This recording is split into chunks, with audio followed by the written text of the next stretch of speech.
إن الحمد لله نحمده ونستعينه ونستغفره ونعوذ بالله من شرور أنفسنا وسيئات أعمالنا من يهده الله فلا مضل له ومن يضلل فلا هادي له وأشهد أن لا إله إلا الله وحده لا شريك له وأشهد أن محمدا عبده ورسوله اللهم صل على محمد وعلى آل محمد كما صليت على إبراهيم وعلى آل إبراهيم إنك حميد مجيد اللهم بارك على محمد وعلى آل محمد كما باركت على إبراهيم وعلى آل إبراهيم إنك حميد مجيد من يطع الله ورسوله فقد رشد واهتدى ومن يعص الله ورسوله فقد ضل وغوى أما بعد فإن خير الحديث كتاب الله وخير الهدي هدي محمد صلى الله عليه وسلم وشر الأمور محدثاتها وكل محدثة بدعة وكل بدعة ضلالة وكل ضلالة في النار أعوذ بالله من الشيطان الرجيم بسم الله الرحمن الرحيم الخبيثات للخبيثين والخبيثون للخبيثات والطيبات للطيبين والطيبون للطيبات أولئك مبرؤون مما يقولون لهم مغفرة ورزق کریم۔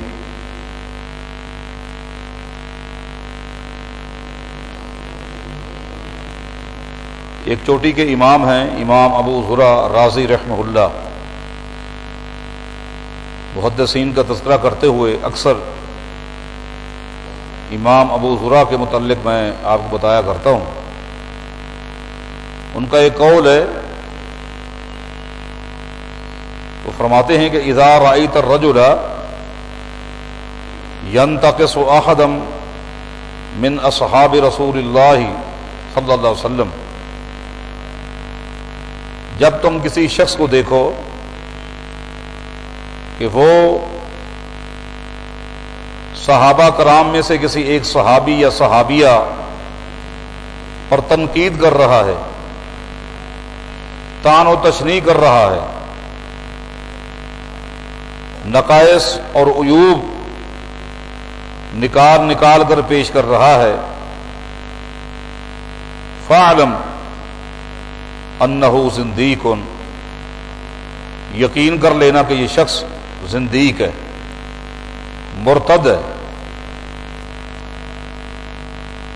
زندیق کیوں ہے، مرتد کیوں ہے؟ وذالک ان الرسول حق، اس لیے کہ اللہ کے پیغمبر صلی اللہ علیہ وسلم اللہ کے سچے رسول ہیں، والقرآن حق، اور قرآن کریم اللہ تعالیٰ کی سچی کتاب ہے، وما جاء به حق، قرآن کریم کے علاوہ جو کچھ اللہ کے پیغمبر کو احادیث کی شکل میں ملا وہ حق ہے۔ اور فرماتے ہیں کہ اللہ کی زمین پر نبی علیہ السلام کی صداقت کے، قرآن و حدیث کی حقانیت کے سب سے پہلے گواہ صحابہ کرام ہیں، اور انسانیت کے آگے اللہ کے پیغمبر کی حقانیت کو، صداقت کو، قرآن و حدیث کی صداقت کو اگر پیش کیا گیا اور لوگوں تک یہ دین پہنچا ہے تو صحابہ کرام کے ذریعے پہنچا ہے۔ جو لوگ صحابہ کرام پر طعن و تشنیع کرتے ہیں، تنقید کرتے ہیں، در حقیقت یہ وہ لوگ ہیں، فرماتا ہے یریدون ان یجرحوا شہودنا، در حقیقت اللہ کے پیغمبر کی حقانیت قرآن و حدیث کی صداقت کے گواہوں کو مجروح کر کے، زخمی کر کے، عیبدار کر کے اللہ کے پیغمبر کی شریعت کو عیبدار کرنا چاہتے ہیں، قرآن و حدیث پر طعن کرنے والے ہیں۔ اس لیے جو فرائض مسلمانوں کے ذمے ہیں، ان فرائض میں سے ایک فریضہ یہ بھی ہے کہ قرآن و حدیث کی روشنی میں صحابہ کرام کے کردار کو، ان کے منہج کو، ان کے عقیدے کو، ان کی زندگیوں کو، ان کی سیرتوں کو پیش کیا جائے۔ اس حوالے سے گزشتہ جمعہ بھی کچھ باتیں آپ کے سامنے عرض کی تھی، آج بھی ایک دوسرے زاویے سے صحابہ کرام کی سیرت کو آپ کے آگے رکھنا چاہتا ہوں۔ سورہ نور کی ایک آیت پڑھی ہے، جس وقت ام المؤمنین سید عائشہ رضی اللہ تعالی عنہا پر منافقین نے بہتان باندھا، الزام لگایا، اور حالات بڑے عجیب و غریب ہو گئے، حتیٰ کہ نبی علیہ الصلوۃ والسلام نے بھی ایک دن سید عائشہ رضی اللہ تعالیٰ عنہا سے کہہ دیا، عائشہ اگر واقعی تم سے غلطی ہوئی ہے، گناہ ہو گیا ہے، تو استغفر اللہ وتوب الیہ، معافی مانگ لے، توبہ کر لے، اللہ تعالیٰ معاف کرنے والا ہے اگر غلطی ہو گئی ہے۔ اس سے اور کوئی واضح دلیل نہیں ہو سکتی کہ نبی علیہ الصلوۃ والسلام عالم الغیب نہیں تھے۔ اگر آپ عالم الغیب ہوتے، دو ٹوک لفظوں میں فرما دیتے یہ جو کچھ کہہ رہے ہیں یہ جھوٹ کہہ رہے ہیں، منافقین کا یہ بہتان ہے، الزام ہے، میرے سامنے وہ پورا نقشہ ہے، میں پوری حقیقت کو جانتا ہوں۔ نہیں، علم غیب صرف ایک اللہ تعالیٰ کی صفت ہے، اللہ کے علاوہ کوئی نہیں جانتا۔ سید عائشہ رضی اللہ تعالیٰ عنہ فرماتی ہیں، جس وقت نبی علیہ الصلوۃ والسلام نے مجھے کہا اگر غلطی ہو گئی ہے تو استغفر اللہ وتوب الیہ، معافی مانگ لو، توبہ کر لو، اس جملے نے میری کمر کو توڑ کے رکھ دیا۔ اگر میرے سر کے اوپر پہاڑ رکھ دیا جاتا برداشت کر لیتی، یہ جملہ ناقابل برداشت ہوگی۔ اور ساتھ ہی نبی علیہ السلام نے فرمایا وقتی طور پر اگر تو یہاں افسردہ ہے اور پریشان ہے تو میری رائے یہ ہے کہ تو ابو بکر صدیق کے ہاں، یعنی ماں باپ کے ہاں چلی جا، ان کے ساتھ بھی مشورہ کر لے۔ میں اپنے ماں باپ کے ہاں چلی آئی اور میں نے اپنے باپ کو کہا، اپنی ماں کو کہا، میرا بچپنا تمہارے سامنے گزرا ہے، میرے اوپر یہ جملہ کس دیا گیا ہے، تم میری صفائی پیش کرو۔ ابو بکر صدیق نے دو ٹوک لفظوں میں کہہ دیا، ہم صفائی پیش کرتے ہیں ان دنوں کی جن دنوں تو ہمارے پاس تھی، جب چلی گئی وہ حقیقت حال سے اللہ کے علاوہ کوئی اور واقف نہیں۔ اب سید عائشہ کے دن کس طرح گزرے ہوں گے، راتیں کس طرح گزری ہوں گی، نبی علیہ الصلوۃ والسلام کس طرح دن اور راتیں گزار رہے ہوں گے۔ دن گزرتے گئے، وہ ایک دن ایک سال کے برابر تھا۔ نبی علیہ السلام تشریف لاتے تھے، سید عائشہ فرماتی ہیں میں چہرہ اٹھا کر دیکھتی، اللہ کے پیغمبر نہیں دیکھتے تھے، اپنے چہرے کو جھکا لیتے تھے، میرے حلق سے روٹی کا لقمہ یا پانی کا گھونٹ اندر نہیں جا رہا تھا، ایک عجیب کیفیت تھی۔ اللہ کے آگے درخواستیں تھی کہ اللہ میرے دنوں کو اور میری راتوں کو تو ہی جانتا ہے، تیرے علاوہ کوئی نہیں جانتا۔ ایک دن نبی علیہ السلام تشریف لائے، آ کر بیٹھ گئے تھوڑی دیر کے بعد میں نے دیکھا آپ کے ماتھے سے پسینہ ٹپک رہا ہے، یہ تو یقین ہو گیا کہ آپ پر وحی نازل ہو رہی ہے۔ وہ سخت سردی کے اندر بھی جب آپ پر وحی نازل ہوتی تھی آپ کے چہرے سے پسینہ گرتا رہتا تھا۔ یہ وحی کا لوٹ تھا، وحی کا یہ وزن تھا۔ آپ نے چہرہ اٹھایا، آپ کا چہرہ حشاش بشاش تھا، اور فرمایا کہ عائشہ تجھے مبارک ہو، اللہ نے خود قرآن کی شکل میں تیری صفائی پیش کر دی ہے۔ ابو بکر صدیق سید عائشہ سے کہتے ہیں عائشہ اٹھو، اللہ کے پیغمبر کا شکریہ ادا کرو۔ سید عائشہ فرماتی ہے نہیں، میں شکریہ ادا کروں گی اس ذات کی جس ذات نے میری صفائی پیش کی ہے۔ اللہ تعالیٰ نے قرآن کریم کی آیت نازل کی جہاں اس نقطے کو واضح کیا کہ یہ محض بہتان تھا، الزام تھا، ساتھ ہی اللہ تعالیٰ نے ایک اصول پیش کر دیا، ایک اصول جس اصول پر آج میں نے گفتگو کرنی ہے۔ وہ اصول اللہ نے کیا پیش کیا؟ فرمایا سن لو، الخبیثات للخبیثین، خبیث عورتیں خبیث مردوں کے لیے ہوتی ہیں، خبیث عورتیں خبیث مردوں کے لیے ہوتی ہیں، خبیث مردوں کے نکاح میں آتی ہیں، والخبیثون للخبیثات، اور خبیث مرد بھی خبیث عورتوں کے ساتھ نکاح کرتے ہیں، والطیبات للطیبین، پاک دامن پاکیزہ عورتیں پاک دامن مردوں کے ساتھ نکاح کرتی ہیں، والطیبون للطیبات، اور جو پاک دامن پاکیزہ کردار والے لوگ ہوتے ہیں وہ پاک دامن عورتوں کے ساتھ نکاح کرتے ہیں۔ یہ ایک اصول پیش کیا۔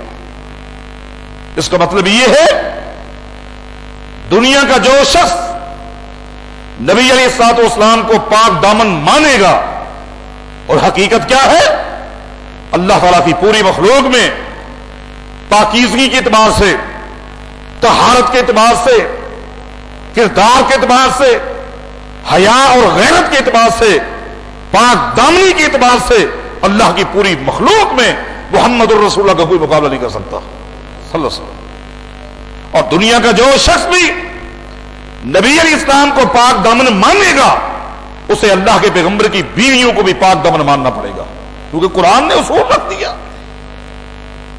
اصول رکھ دیا کہ والطیبات للطیبین والطیبون للطیبات، جو پاک دامن عورتیں ہیں وہ پاک دامن مردوں کے نکاح میں آتی ہیں، اور پاک دامن مرد ہی پاک دامن عورتوں کے ساتھ نکاح کرتے ہیں۔ جو شخص سید عائشہ رضی اللہ تعالیٰ عنہ کی پاک دامنی پر بہتان باندھے گا، جو شخص سیدہ حفصہ رضی اللہ تعالیٰ عنہ جو عمر بن خطاب رضی اللہ تعالیٰ عنہ کی بیٹی ہے ان کی عزت کے اوپر حملہ کرے گا، ان کی حیا پر، ان کی غیرت پر، ان کی پاک دامنی پر حملہ کرے گا، قرآن کی روح سے اس نے اللہ کے پیغمبر کی پاک دامنی پر حملہ کیا ہے۔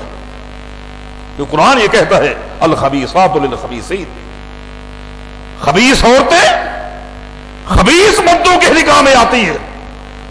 سید عائشہ کس کے نکاح میں تھی؟ محمد الرسول اللہ کی نکاح میں تھی۔ اللہ اکبر۔ سیدہ حفصہ کس کے نکاح میں تھی؟ محمد الرسول اللہ کی نکاح میں تھی۔ اس آیت کو سامنے رکھیے، سورہ نور کی اس آیت پر غور کیجیے، اور ان لوگوں کو بھی غور کرنا ہوگا کہ قرآن کریم نے جو اصول پیش کیا ہے کہ الخبیثات للخبیثین والخبیثون للخبیثات والطیبات للطیبین والطیبون للطیبات، خبیث مرد خبیث عورتوں کے نکاح میں، خبیث عورتیں خبیث مردوں کے نکاح میں، پاک دامن مرد پاک دامن عورتوں کے ساتھ، پاک دامن عورتیں پاک دامن مردوں کے نکاح میں آتی ہیں۔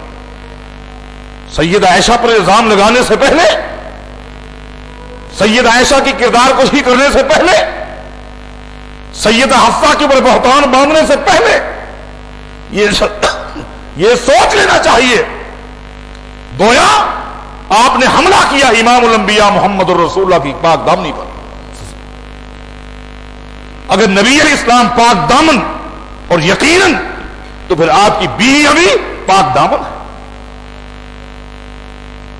سید عائشہ کے با کردار ہونے کی، سیدہ حفصہ کی پاکیزہ سیرت کی اس سے اور بہتر کوئی دلیل ہو ہی نہیں سکتی کہ اللہ کے پیغمبر کے نکاح میں اللہ کے پیغمبر کی بیوی ہے. جس طرح آپ کردار کے مالک ہیں، آپ کی بیویاں ازواج مطہرات امہات المومنین بھی پاک دامن اور پاکیزہ کردار کی مالک ہیں. اسی طرح پھر آگے چلتے ہیں.